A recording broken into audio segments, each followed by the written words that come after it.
السلام علیکم guys, welcome back to my channel. I hope آپ سب خیریت سے ہوں گے۔ آج کی اس ویڈیو میں ہم لوگ بات کریں گے پانی کے بارے میں۔ سائنس کے بہت سے پرنسپل پانی کے اوپر لاگو نہیں ہوتے۔ وہ کون سے پرنسپلز ہیں اور پانی کیا ہے، اس پہ بات کرتے ہیں۔ پانی زندگی کے لیے لازمی ہے۔ اگر پانی نہ ہوتا تو زمین پر زندگی ممکن نہیں ہوتی۔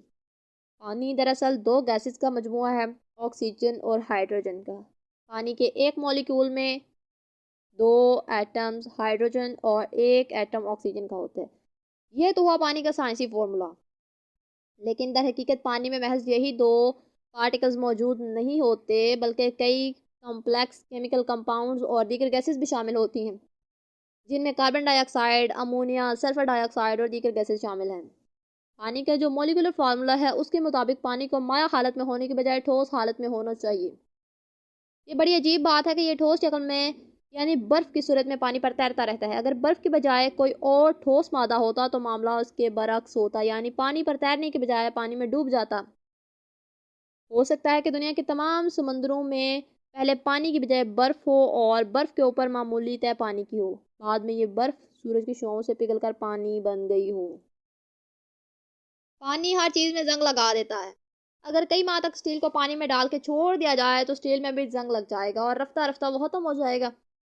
پانی میں زنگ لگانے کی زبردست خاصیت موجود ہے۔ آپ کو یہ خاصیت عام مشاہدات میں اب نظر نہیں آئے گی، کیونکہ در حقیقت زمین کے ابتدائی دور میں ہی پانی تمام کمپاؤنڈز پر اثر انداز ہو چکا تھا۔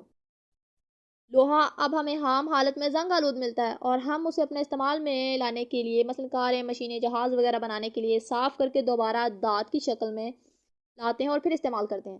لیکن جو ہی لوہے سے پانی لگتا ہے تو دوبارہ خام حالت میں تبدیل ہونا شروع ہو جاتا ہے۔ پانی در حقیقت ایک سادہ مائع نہیں ہے جیسا کہ عام طور پر سمجھا جاتا ہے۔ آپ اس کا اندازہ ان مثالوں سے کر سکتے ہیں۔ چونے پہ پانی ڈالیں، چونے میں سے تیز آوازیں آنا شروع ہو جائیں گی، چونے کا حجم بڑھنے لگے گا اور اس میں دراڑیں پڑنا شروع ہو جائیں گی۔ پانی کو کنکریٹ میں ملائیں گے تو اس میں سے گرمی خارج ہوگی۔ اگر اس میں بہت زیادہ مقدار میں پانی ملا دیں گے تو کنکریٹ اس قدر گرم ہو جائے گا کہ خود بخود ضائع ہو جائے گا۔ سوڈیم ہائیڈرو آکسائڈ میں پانی ملائیں گے تو اس میں ابال آنا شروع ہو جائے گا۔